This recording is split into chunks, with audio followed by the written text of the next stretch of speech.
دیا حضرت محمد مصطفیٰ صلی اللہ تعالی علیہ وسلم کو کن کن دکھوں سے دوچار ہونا پڑا۔ اللہ پاک آپ سب کو حج بیت اللہ نصیب فرمائے، آمین کہو۔ جاؤ مکے کی گلی گلی سے پوچھو، پہاڑوں کی چٹانوں سے جا کے پوچھو، مکے کے سنگریزوں سے پوچھو تمہارے اندر مدنی کریم صلی اللہ علیہ وسلم کے ساتھ کیا بنی تھی۔ آج تیرا دین پہ خرچ کچھ نہیں ہوا، قرآن کی آیت پہ تیرا خرچ کچھ نہیں ہوا، کلمے پہ تیرا خرچ کچھ نہیں ہوا، اور مفت کے سونے کو یوں ہی گواتا پھرتا ہے۔ خدا کی قسم ان لوگوں سے جا کے پوچھو جو اپنی برادریاں خاندان چھوڑ کر مدنی کریم صلی اللہ علیہ وسلم کی غلامی کرتے تھے اور ان کے چمڑے ادھیڑ کے رکھ دیے جاتے تھے۔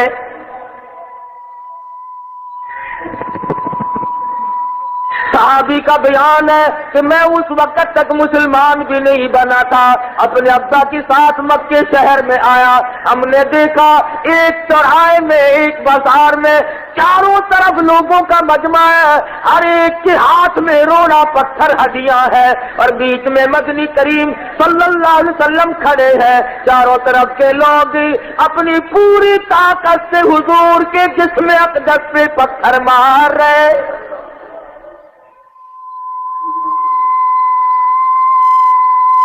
صحابی کہتا ہے میری آنکھ نے دیکھا تمام لباس خون میں ڈوب گیا۔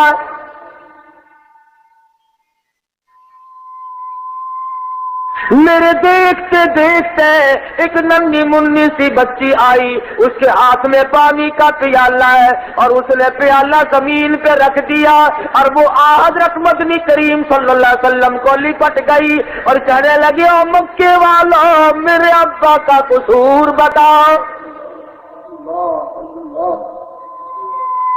اگر تمہارا قرض دینا ہو میں چکا دوں گی، تمہارا مال کھایا ہو میں پورا کر دوں گی، اگر تمہیں کوئی تکلیف دی ہو مجھے تکلیف دے لو، میرے ابا کو نہ مارو۔ صحابی کہتا ہے مدنی کریم صلی اللہ علیہ وسلم کی صاحبزادی حضرت زینب کے کپڑے بھی خون میں ڈوب گئے۔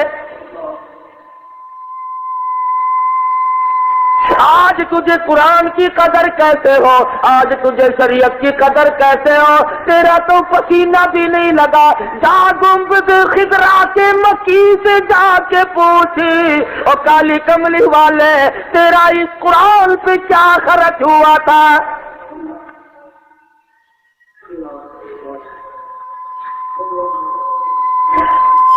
صحابی کہتا ہے مدنی کریم صلی اللہ علیہ وسلم تشریف فرما ہوئے زمین پہ بیٹھ گئے اور بیٹی کا لایا ہوا پیالہ اٹھایا اور منہ میں پانی لے کر کلی جو کی تو منہ سے لہو آیا۔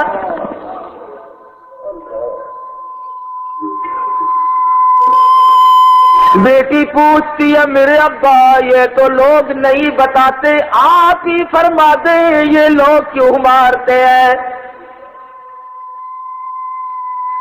سارا بدن لہولہان کر دیا، سارا بدن زخمی کر دیا، لباس خون میں ڈوب گیا، اور میرے کالی کملی والے ابا اور میرے یتیم مکہ ابا اور بے سہارا تو ہم ہیں، بے بس تو ہے، بے کس تو ہے، پر قصور کا پتہ چلے۔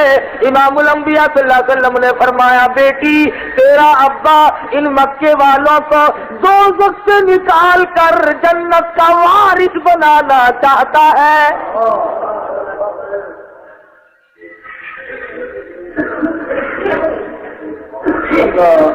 اس لیے مار پڑتی ہے۔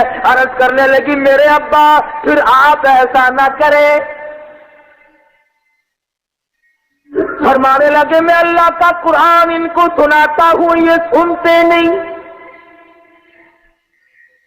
عرض کرنے لگی میرے ابا میں سنوں گی، امی جان سنے گی، رقیہ بہن سنے گی، ام کلثوم سنے گی، جو نہیں سنتے انہیں نہ سناؤ، اپنے گھر میں سنایا کرو۔ سر